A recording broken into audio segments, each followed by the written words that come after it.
また企業はルールメイキングを迅速に行うために具体的に何を実践すればよいとお考えでしょうか。So what I'm trying to say is that think about the purpose as you would think about profit. Instead of just the purpose as a kind of dollar amount, think of it as its own accounting.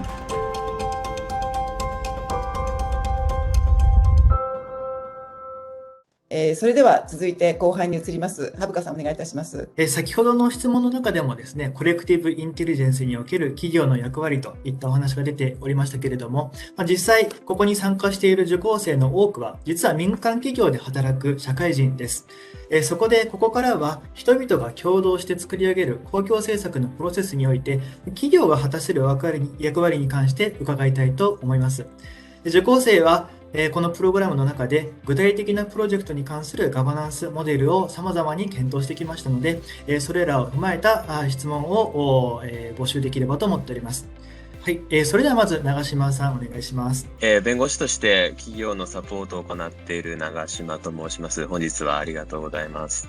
まずはイノベーションに対する規制のあり方についてです。私がプロジェクトで担当した感情推定 AI で AI for Inference of Emotion なんですけれども、この技術はプロファイリングにつながる恐れがあるということで、規制がかなりハードルになっておりました。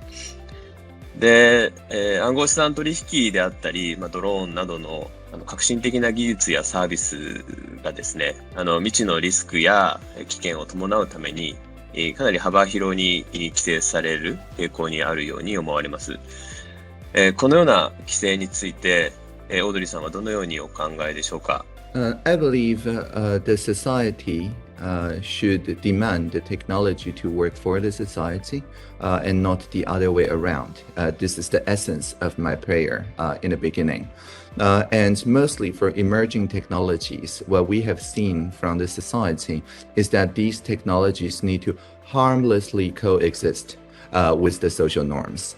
Now, harmlessly coexist, if you're thinking about, say, a vaccine.This should be natural, right? This is what we expect of a vaccine. No matter what a vaccine does to counter the pandemic, if it made future vaccination impossible, that is to say, it doesn't coexist. Or if it causes bodily harm, that is to say, if it has bad side effects, we can't imagine the Food and Drug Administration even considering its application, right? So only when it's shown that it can coexist with whatever medications or vaccinations that the society is already taking, and it doesn't cause significant harm, do the FDA in Taiwan called TFDA actually look at the application. That goes kind of without saying. But in digital technologies, there is this idea of a hype curve. And at the height of the hype curve, the conversation changes. For example, when in 2015, Uber first entered Taiwan working with unlicensed or non-professional licensed drivers, the argument for sharing economy was not about harmless coexistence. It's about efficiency. It says the existing law ends up ineffectively dispatching cars. And because road is a public utility and pollution must be controlled, this takes the imperative over whatever the individual harmless coexistence preference. We should let the AI take control of dispatching cars, and even the drivers are just training the AI. At some point, the cars will drive themselves and Uber will be humanless. That was the argument back in 2015. It may look strange now a little bit after we've learned about the limits of self-driving vehicle technologies, but that was the real argument when UberX entered Taiwan. And the argument spread from drivers to passengers to more drivers, just like a virus, but of a mind. And once you get fixed into that optimization, I call it optimization ideology, then everything about harmless coexistence may not even make sense, because the ideology blinds us to the people-to-people interface, because we get this kind of doomed feeling, destiny feeling of the direction of the technology. So most of my work, including the prayer, is to dispel the myth the whatever technology at the height of the hype curve and say essentially that, okay, the singularity is near, but the plurality is already here. And we already know how to figure out together how to make things harmless and coexist. That's by small-scale experiments with stakeholders participating. This is exactly why, for example, we don't allow e-voting for presidents and mayors, but we're completely fine using new quadratic voting when choosing SDG priorities for the presidential hackathon, because we know the risk is very low in a presidential hackathon, but a vote fraud for the president or the mayor, that risk is very high. So in low-risk places, invite stakeholders, make sure that people can participate to suss out the limits so that we very quickly move beyond the hype curve and into the small angled slope of growing. Right. So once we're there, then we know exactly how to, as the FDA analogy, to tame the virus of the mind, to make vaccines of the mind, so to speak, through deliberation and co-creation. So my job again is to help the lawmakers and the technologists to very quickly move beyond the hype cycle, so we're not captured in false local optimums, captured by the optimizing mindset. I hope that answered the question. Thank you very much. ありがとうございました。まさにこの新しいテクノロジーを社会に実装していくにおいて、単にそれに関する関する、イデオロギー的な、イエスはノーではなくて、その技術と、共存していくためにですね、できるだけ多くの人たちと、話し合っていく。これは必ずしも、政府だけがやるべきことではなくて、むしろそういったサービスを実装していく企業こそがですね、本当はこういったイニシアチブを取るべきなのかということだというふうに思います。それでは次に、手を挙げていただいた方、南田さんお願いいたします。弁護士の南田と申します。本日はよろしくお願いします。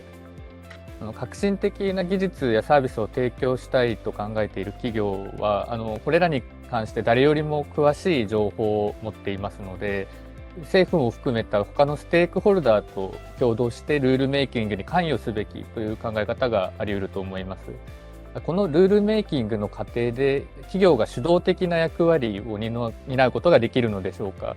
また企業はルールメイキングを迅速に行うために具体的に何を実践すればよいとお考えでしょうか。お教えいただければと思います。Yeah, in Taiwan, when the company is in it for money, a business, we call it a 企業. But when a company is in it for also the purpose, we call it 事業. So it's two different words, actually. Of course, when you're in it for charity, for purpose only, and with no profit motivation, sometimes we call it 事业, right? So there's a spectrum of entirely for profit and with no specific purpose, only the minimal ESG responsibility, and all the way to charities, which is purpose only, with no profit motive. But more and more, the idea of social entrepreneurship and innovation with the social sector, not just for the society, with the society, gains trend, I believe, not just in Taiwan, in Japan, across the world as well, especially because of the pandemic and the climate crisis. So people start to think, okay, what if instead of working for our customers, we work with them, and in my company have a dedicated department for not just advocacy, which many companies do, but also the other side, which is listening, right? So this is communication or engagement, but with the intention to listen more than you advocate. And once you introduce that, then you become structured still as a company, but you now have the more democratic attitude as a co-op or a credit union would have. It doesn't mean that you literally have to become a co-op or a credit union, but it does mean that you take in those democratic voices and empower them by working on technologies that affirm democracy instead of just take advantage of existing democratic institutions. And so once you do that, then you become a pioneer in the truest sense, because then, as I mentioned, Eddie Max and many other manufacturers does know before the government does that people will care very much about PM 2.5, that people will care very much about civil IoT, that people will turn IoT into the idea of AIoT and use it primarily for flood and typhoon and earthquake evacuation and many other disaster response scenarios. And they will have a much tighter relationship with educators instead of previously through just treating them as customers. And all this shapes policy. So what I'm trying to say is that think about the purpose as you would think about profit. Instead of just the purpose as a kind of dollar amount, think of it as its own accounting. And this kind of impact accounting and so on then motivates you to become a kind of co-governor. And once you become a co-governor, you automatically enroll in policy-making process. ありがとうございます。社会のことに目を向けるということがおそらく長期的な目線で見ると誰よりもその企業自身にとってプラスになるということかと思います。で他方でですね、やはり現場で企業を経営されている方にとってはどうしてもこの目先の利益を出さなければいけないというプレッシャーも大きくなり、そういったところからこの社会に目を向けるということになかなか足を踏み出せずにいるという企業も多いというのが現実ではないかと思います。こういった観点からですね、私どものプロジェクトの中でも企業の利益とそれから社会への利益といったようなものをどうバランスするかということを議論してまいりました。それでは高田さんお願いいたします。はい、ありがとうございます。監査法人でパブリックアフェアーズを担当しております高田と申します。本日はありがとうございます。企業は、経済的なインセンティブがない限り社会実装やルールメイキングに消極的です。例えば日本では民間主体によるオンライン紛争解決サービスの普及を求める声があります。例えばセキュリティの対策等ですね、先ほどオードリーさんも透明性のところで QR コードはセキュアな環境じゃないとダメだというお話があったと思いますけれども、こういったセキュリティ対策などのコスト、これが膨大ですので、オンライン紛争解決サービスというのが、なかなか日本では普及していません。企業に対してこのような、社会的意義ですね、こういったものがある事業への参画に対して、インセンティブを与えて事業としても、持続可能な仕組みを構築するにはやはり民間企業が主体的に進めていかないといけないところがあるかと思うんですけれども、こういった取り組みについてどのようにしたらうまくいくとお考えでしょうか。台湾の事例も含めて教えていただければ幸いです。I'll use a globally recognized example first. I think everybody knows that Google built upon the Linux movement. If Google has to pay for the operating system license for each and every computer core in their computation center, there will be no Google, right? So what's profitable for the operation system industry makes things like Google or cloud computing in general impossible. And the way to make Google or any other large-scale cloud commerce happen is to, instead of design applications at that level, to incentivize investment into something like Google. It's not that, right? Everybody knows that it's investing in the commons, that is the Linux or other free BSD and many open source operation systems in which the cost benefit scenario is flipped. The more Google contributes to the commons of Linux, the less maintenance cost it has to absorb itself.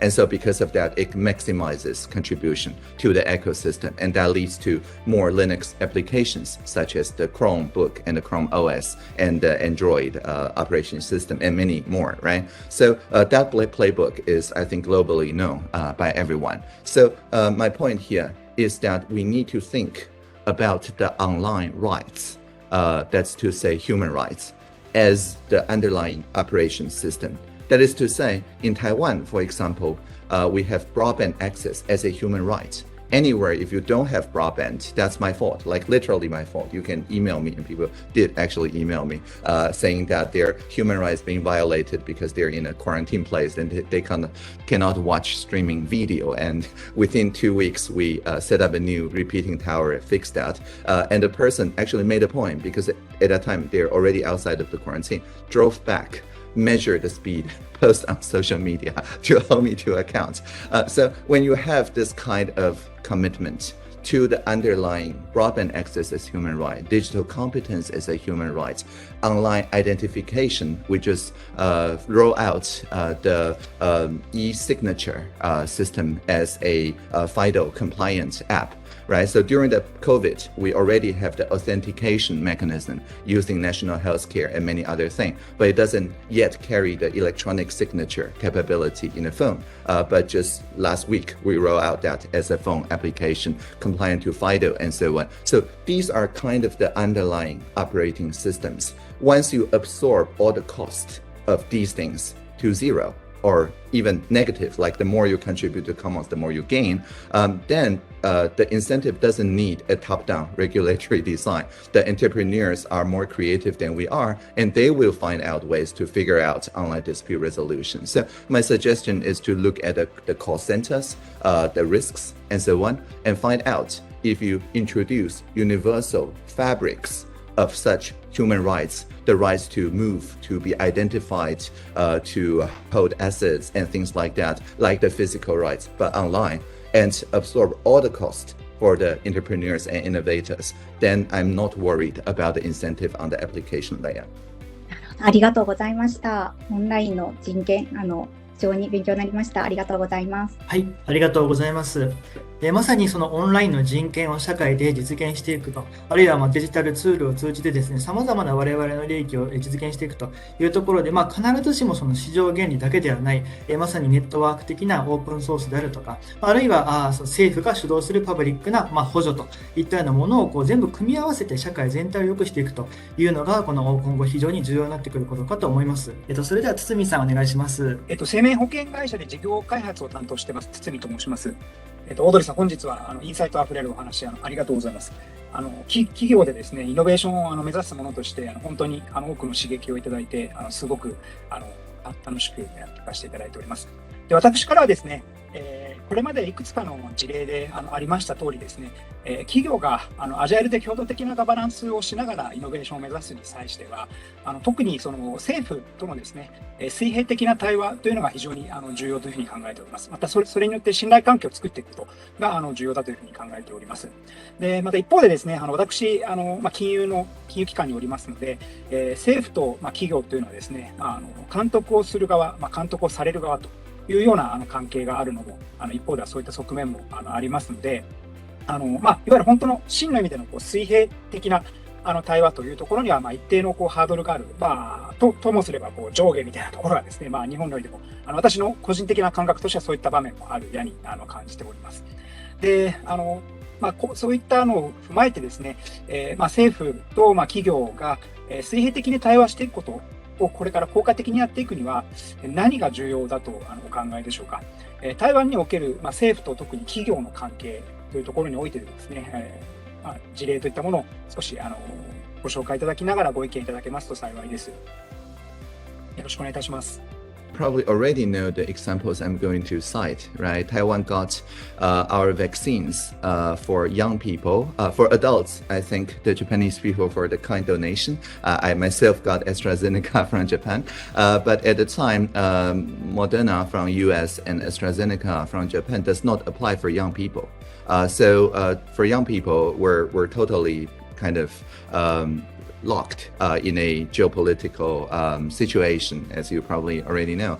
But it's the combination of the companies, namely the Taiwan Semiconductor Company, Foxconn Group, and the charity Tzu Group, the three of them, completed the negotiation with Pfizer BNT, actually not Pfizer, just BNT, on Germany, and negotiated the donation of those vaccines to Taiwan. So the young people in Taiwan understand that is thanks to the private sector and the social sector, because Tzu is a charity, that they got the vaccines from. So I use this example because in cases like this, it's very clear that it's a co-governing relationship instead of a supervising and a supervised relationship. And they independently also have other track records that convinces people specific circumstances, maybe there was more trust than the government. Tzu Chi in particular has a lot of track record in earthquake and many other relief response. So when a earthquake happens and people in Tzu Chi are already there before the government and their numbers are more accurate than the local municipal government, and you repeat that for more than 10 years, then people learn in these matters. They trust these social innovators more than they trust the government. And the government learns to have a co-governing relationship with such organizations. So I'm not saying that it's always like this, but many social entrepreneurs in Taiwan has this explicit part of their mission to be an agenda setter, to be a co-governant for a town or a municipality and so on. And when it's for a town, I believe it works exactly the same as the regional revitalization idea in Japan, where a few consortium of businesses essentially take over the revitalization policy making for a small town to make it more famous and more attractive to young people and things like that. So obviously there are prior art in sharing agenda setting power and governing power in this way.